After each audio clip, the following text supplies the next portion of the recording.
Hi everyone, welcome to A+ training solutions. എല്ലാവരും സുഖമായിട്ടിരിക്കുന്നു എന്ന് വിശ്വസിക്കുന്നു.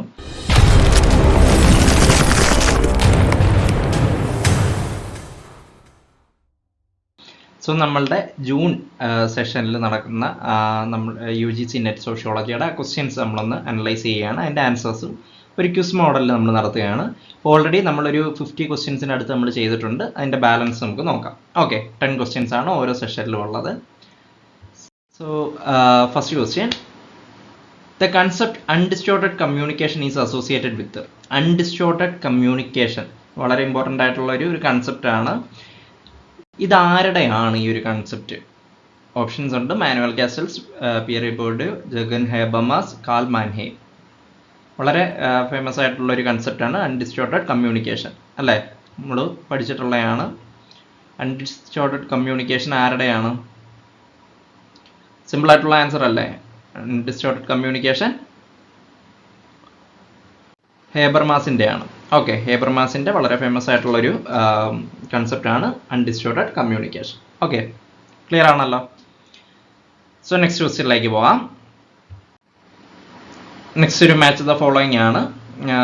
അതായത് കൺസെപ്റ്റ് ഉണ്ട്, അതിനനുസരിച്ചുള്ള സോഷ്യോളജിസ്റ്റുകളുണ്ട്. നിങ്ങൾക്ക് കണക്ട് ചെയ്യാൻ പറ്റുന്നവരുണ്ടോ എന്ന് നോക്ക്. ഇപ്പോൾ പവർ, അതോറിറ്റി ആൻഡ് ലെജിറ്റിമസി, അത് കേൾക്കുമ്പോൾ തന്നെ അറിയാം അത് ആരുടെയാണ്? മാക്സ് വെബറിൻ്റെ ആണ്, അല്ലേ? ദെൻ അതുപോലെ തന്നെ ഡയാഡ് ആൻഡ് ട്രയാഡ് ആരുടെയാണ്? സിമ്മലിൻ്റെ ആണ്. Okay, then logico experimental sociology ആരുടെയാണ്? പരേറ്റോയുടെയും. Mind, self and society GH മീഡിൻ്റെ. അപ്പം A3, B4, C2, D1 ഓപ്ഷൻസിലുണ്ടോ എന്ന് നമുക്ക് നോക്കാം. A3, B4, C2, D1. Option 3 ആണ് ഇതിൻ്റെ റൈറ്റ് ആയിട്ടുള്ള ആൻസർ. നോക്കാം. അതെ, ഓപ്ഷൻ 3 ആണ്. ഓക്കെ, നിങ്ങളും ഇതിൻ്റെ കൂടെ തന്നെ ഈ ആൻസറിലേക്ക് എത്താൻ പറ്റുന്നുണ്ടോ എന്ന് നോക്കണം. Okay, fine. So next question, provide the chronological sequence of the constitutional amendments. ഇതിൻ്റെ ഒരു ക്രോണോളജിക്കൽ സീക്വൻസ് നോക്കാനാണ് പറയുന്നത്. ഓക്കെ, റൈറ്റ് ടു എഡ്യൂക്കേഷൻ കുറച്ച് കോൺസ്റ്റിറ്റ്യൂഷണൽ അമെൻമെൻറ്റ്സ് ആണ്. Right to education, 10% reservation to economically weaker section, അതായത് EWS, constitutional status to Panchayati Raj institutions, constitutional status to the National Commission of Backward Classes, അതായത് NCBC എന്ന് പറയും. അതുപോലെ തന്നെ bifurcation of the National Commission of four scheduled castes and scheduled tribes, അതായത് പണ്ട് scheduled കാസ്റ്റും scheduled ട്രൈബും ഒന്നിച്ചായിരുന്നു, അതിനെ രണ്ടായിട്ട് തിരിച്ചത് ആ ഒരു കോൺസ്റ്റിറ്റ്യൂഷണൽ അമെൻമെൻറ്റ്. അപ്പോൾ ഇതിൻ്റെ ഒരു ക്രൊണോളജിക്കൽ സീക്വൻസ്, ഏത് വർഷം ആണ് ഇതൊക്കെ നടന്നത് എന്നുള്ളതാണ് ക്രൊണോളജിക്കൽ. അപ്പോൾ ഇത് ഓരോന്നും നടന്ന ഓരോ കോൺസ്റ്റിറ്റ്യൂഷണൽ അമെൻമെൻറ്റും നടന്ന വർഷങ്ങൾ കൃത്യമായിട്ട് നിങ്ങൾ പഠിക്കുമ്പോൾ അതിലൂടെ നമുക്ക് ഈ ആൻസറിലേക്ക് എത്താൻ പറ്റും. ഓക്കെ, സോ ഇതാണ് ആ ഒരു ഇയറിൻ്റെ ബേസിസിൽ നോക്കിയാൽ. Right to education 2002, then 10% reservation, അത് റീസെൻ്റ് ആയിട്ടാണ് 2019. Constitutional status to Panchayati Raj 1992, NCBC 2018, bifurcation എന്നാണ് 2004. അപ്പം നമുക്ക് ഓപ്ഷനിൽ വരുമ്പോൾ ക്രൊണോളജിക്കൽ ഓർഡർ വരുമ്പോൾ എങ്ങനെയാണ് വരുന്നത്? CAEDB എന്നാണ്. CAEDB ഓപ്ഷനിലുണ്ടോ നോക്ക്. ഓപ്ഷൻ 4 ആണ് റൈറ്റ് ആയിട്ടുള്ള ആൻസർ. ഓക്കെ, നെക്സ്റ്റ് ക്വസ്റ്റ്യനിലേക്ക് പോവാം. So next question, where people are in a long time partner relationship and they and other people regard them as a couple but they live separately for most of the time refers to. ആ ഒരു കാര്യത്തിന് നമ്മൾ എന്തെന്നാണ് പറയുന്നത്? Where people are in a long term partner relationship, രണ്ടാളുകൾ long term partner റിലേഷൻഷിപ്പാണ്. And they and other people regard them as a couple, അവരെ കപ്പിളായിട്ട് തന്നെയാണ് ബാക്കിയുള്ളവർ കാണുന്നത്. But they live separately for most of the time, അവർ കൂടുതൽ സമയം അവർ സെപ്പറേറ്റ് ആയിട്ടാണ് ജീവിക്കുന്നത്. അങ്ങനെയാണെങ്കിൽ അവരെ എന്തെന്ന് പറയാം? സിമ്പിളായിട്ടുള്ള ആൻസർ ആണ്. ഓപ്ഷൻ ഏതാണ്? ഇൻറ്റിമേറ്റ് ആൻഡ് ഫാമിലിയൽ റിലേഷൻഷിപ്പ് ആണോ? ഇൻറ്റിമസീസ് ആൻഡ് റിലേഷൻഷിപ്പ് ആണോ? ലിവിങ് അപ്പാർട്ട് ടുഗദർ റിലേഷൻഷിപ്പ് ആണോ? മിക്സഡ് റൈസ് ഫാമിലി റിലേഷൻഷിപ്പ് ആണോ? ഇതിലേതാണ് വരുന്നത്? Option C, living apart together relationship ആണ്. ഓക്കെ, സോ അതായത് ആളുകൾ ലോങ് ടേം പാർട്ട്ണർ റിലേഷൻഷിപ്പിൽ തന്നെയാണ്, പക്ഷേ അവർ സെപ്പറേറ്റ്ലി കൂടുതൽ സമയം 2 സ്ഥലങ്ങളിലായിട്ടായിരിക്കും ജീവിക്കുന്നത്. ഓക്കെ, അതിനെ നമ്മൾ ലിവിങ് അപ്പാർട്ട് ടുഗദർ റിലേഷൻഷിപ്പ് എന്ന് പറയും. ഓക്കെ, നെക്സ്റ്റ് ക്വസ്റ്റ്യനിലേക്ക് പോവാം. സോ നെക്സ്റ്റ് നോക്കാം. നെക്സ്റ്റ് വരുന്നത് ഒരു മാച്ച് ദ ഫോളോയിങ് ആണ്. സ്കോളേഴ്സ് ഉണ്ട്, അവരുടെ കോൺസെപ്റ്റ് അല്ലെങ്കിൽ കോൺട്രിബ്യൂഷൻ ഉണ്ട്. സ്കോളേഴ്സിൽ വരുന്നത് ജോർജ് പീറ്റർ മർഡോക്ക് ഉണ്ട്, ടാൽക്കോട്ട് പാസൺ ഉണ്ട്, എഡ്മണ്ട് ലീച്ച് ഉണ്ട്, DRD ലൈങ് ഉണ്ട്. അതുപോലെ തന്നെ കോൺസെപ്റ്റിൽ വരുമ്പോഴത്തേക്ക് അവരുടെ കുറച്ച് കോൺസെപ്റ്റുകളുണ്ട്. നിങ്ങൾക്ക് കണക്ട് ചെയ്യാൻ പറ്റുന്നുണ്ടോ നോക്കിയേ. ഇപ്പോൾ ജോർജ് പീറ്റർ മർഡോക്കിൻ്റെ ആണ് ഏത് നമ്മൾ പഠിച്ചിട്ടുള്ള ഈ family of procreation, family of orientation എന്നൊക്കെ പറയുന്ന ആ ഒരു കാര്യങ്ങളൊക്കെ, ആ ഒരു കൺസെപ്റ്റൊക്കെ പീറ്റർ മർഡോക്കിൻ്റെ ആണ്. ഇവിടെ വരുമ്പോൾ അദ്ദേഹത്തിൻ്റെ കൺസെപ്റ്റ് അല്ലെങ്കിൽ കോൺട്രിബ്യൂഷൻ ബുക്ക് ഏതാണെന്നാണ് ചോദിക്കുന്നത്. അദ്ദേഹത്തിൻ്റെ ഏതാണ്? ദ യൂണിവേഴ്സൽ ഫങ്ഷൻസ് ഓഫ് ഫാമിലിയാണ് മർഡോക്കിൻ്റെ. അതുപോലെ തന്നെ ടാൽക്കോട്ട് പാസൻ്റെ ഏതാ വരുന്നത്? The basic and irreducible functions of family. The basic and irreducible functions of family പാസൻസിൻ്റെ ആണ്.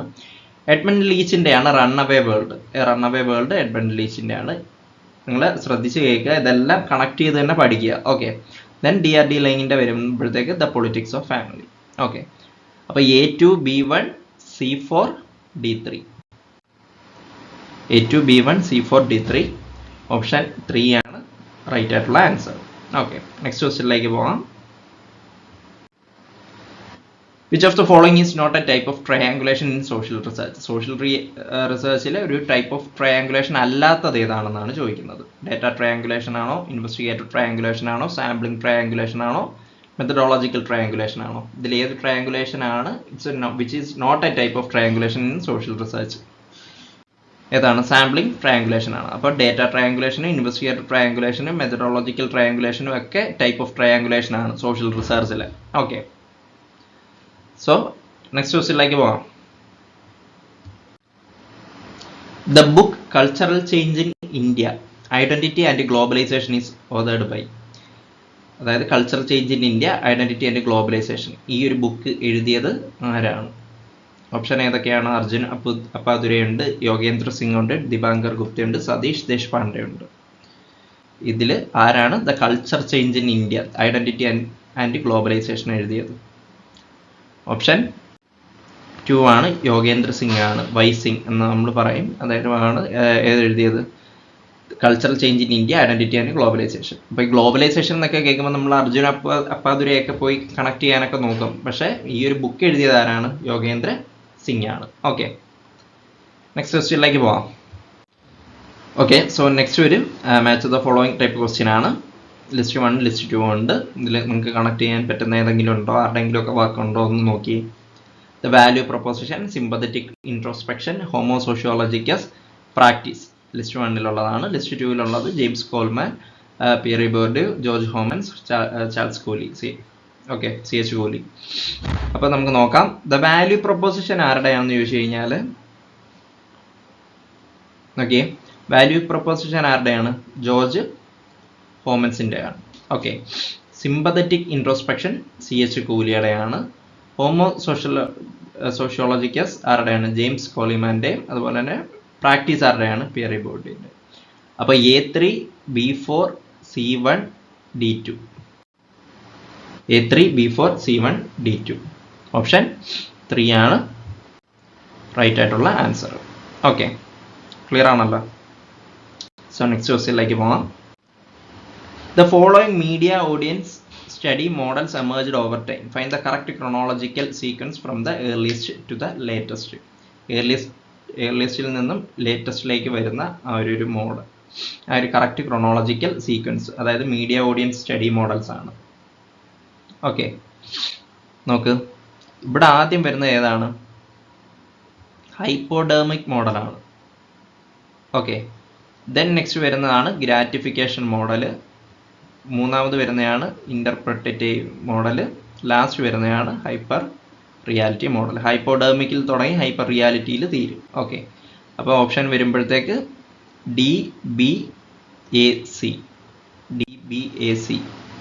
DBAC ഓപ്ഷനിലുണ്ട്. ഓപ്ഷൻ 4 ആണ് റൈറ്റ് ആയിട്ടുള്ള ആൻസർ. ഓക്കെ. ക്ലിയർ ആണല്ലോ? സോ നമ്മുടെ ലാസ്റ്റ് ക്വസ്റ്റ്യനിലേക്ക് പോകാം. സോ നെക്സ്റ്റ് വരുന്നതാണ് ക്രോണോളജിക്കൽ ഓർഡർ. ആ ഒരു ടൈപ്പ് ഓഫ് ക്വസ്റ്റ്യൻ ആണ്. അപ്പോൾ ഈ ഒരു ടൈപ്പ് ഓഫ് ക്വസ്റ്റ്യൻ നിങ്ങൾ അറിയണമെങ്കിൽ ഈച്ച് ആൻഡ് എവരി ഇയർ നിങ്ങൾ അറിയണം. ഇപ്പോൾ ഒരു സോഷ്യോളജിസ്റ്റിൻ്റെ വർക്കുകൾ ഇറങ്ങിയ വർഷം നിങ്ങൾ അറിയണം. ഒരു ഈവൻറ്റ്സ് നടക്കുന്ന വർഷങ്ങൾ അറിയണം. ആ വർഷങ്ങൾ നിങ്ങൾക്ക് അറിയാമെങ്കിൽ നിങ്ങൾക്ക് അറേഞ്ച് ചെയ്യാൻ പറ്റത്തുള്ളൂ അസെൻഡിങ് ഓർഡറിൽ. സോ അല്ലെങ്കിൽ ആ ഒരു ക്രോണോളജിക്കൽ ഓർഡറിൽ. അപ്പോൾ ഇവിടെ നോക്ക്, ജേഗൻ ഹെബമാസിൻ്റെ വാക്കുകളാണ് തന്നേക്കുന്നത്. ആ വർക്കുകൾ നിങ്ങൾ കൃത്യമായിട്ട് ഓർഡറിലാക്കാനാണ് ചോദിക്കുന്നത്. സോ ഈ ഒരു ക്വസ്റ്റ്യൻ നിങ്ങളൊരു ടൈപ്പ് ഓഫ് ഹോംവർക്ക് പോലെ, ഇതിൻ്റെ ആൻസർ ഞാൻ പറയാം, നിങ്ങൾ ഓരോ വർക്കുകളും ഇറങ്ങിയ വർഷം കൃത്യമായിട്ട് ഫോളോ ചെയ്യുക. ഓക്കെ, ഇപ്പം ഇവിടെ നോക്കൂ, legitimation crisis, knowledge and interest, theory of communicative action, communication and evolution of society. അപ്പോൾ ഇവിടെ നോളജ് ആൻഡ് ഇൻട്രസ്റ്റ് ആണ് അദ്ദേഹത്തിൻ്റെ ഫസ്റ്റ് വർക്ക്. അതിനുശേഷം ലെജിറ്റിമേഷൻ ആൻഡ് ക്രൈസിസ്, ദെൻ വരുമ്പം communication and evolution of society, last ആണ് തിയറി ഓഫ് കമ്മ്യൂണിക്കേറ്റീവ് ആക്ഷൻ. അപ്പം BADC എന്നാണ് ആ ഒരു കൃത്യമായ ഓർഡർ വരുന്നത്. BADC അതാണ് റൈറ്റ് ആയിട്ടുള്ള ആൻസർ. അപ്പം നിങ്ങൾ ചെയ്യേണ്ട കാര്യം, ഓരോ ബുക്കും ഇറങ്ങിയ വർഷം നിങ്ങൾ കൃത്യമായിട്ട് നോക്കുക, അത് കൃത്യമായിട്ട് പഠിക്കുക. അതിപ്പം ഹെബമാസിൻ്റെ മാത്രമല്ല, ഒരുവിധം ഫേമസ് ആയിട്ടുള്ള, ഇപ്പം കാൾ മാക്സിൻ്റെ ഇപ്പം അങ്ങനെ ചോദിക്കാൻ സാധ്യതയില്ല. നേരത്തെ അതൊരു ചോദ്യമായിരുന്നു, എപ്പോഴും ചോദിക്കുന്നതായിരുന്നു. അതായത് കമ്മ്യൂണിസ്റ്റ് മാനിഫെസ്റ്റോ, ദസ് ക്യാപിറ്റലൊക്കെ ഇറങ്ങിയാറ്. അപ്പോൾ ഇപ്പം നിങ്ങൾ ചെയ്യേണ്ടതെന്ന് വെച്ച് കഴിഞ്ഞാൽ ഹെബമാസ്, അതുപോലെ തന്നെ ബോർഡ്യൂ, ഇവരുടെയൊക്കെ വർക്കുകൾ പഠിക്കുന്നതിനോടൊപ്പം തന്നെ ഇത് ഇവരുടെ വർക്കാണെന്ന് അറിയാം നിങ്ങൾക്കൊരു പേര് കേൾക്കുമ്പോൾ. പക്ഷേ അത് ഇറങ്ങിയ ഒരു ടൈമും അതിൻ്റെ ഒരു ക്രൊണോളജിക്കൽ ഓർഡർ, അവരുടെ മെയിൻ വർക്കുകൾ, അതെങ്കിലും നിങ്ങളൊന്ന് നോക്കി വെച്ചിരുന്നു കഴിഞ്ഞാൽ നിങ്ങൾക്ക് പെട്ടെന്ന് ആൻസറിലേക്ക് എത്താം. ഓക്കെ, സോ ഇത്രയുമാണ് മെയിനായിട്ട് നമുക്ക് ഈ ഒരു സെഷനിൽ നോക്കാനുള്ളത്. 10 ക്വസ്റ്റ്യൻസ് നമ്മൾ ഡിസ്കസ് ചെയ്തു. അപ്പോൾ ഇതിൻ്റെ ബാലൻസ് ആയിട്ടുള്ള ക്വസ്റ്റ്യൻസ് നമ്മൾ അടുത്ത വീഡിയോയിൽ ചെയ്യുന്നതായിരിക്കും. Okay, hope you understand. Thank U.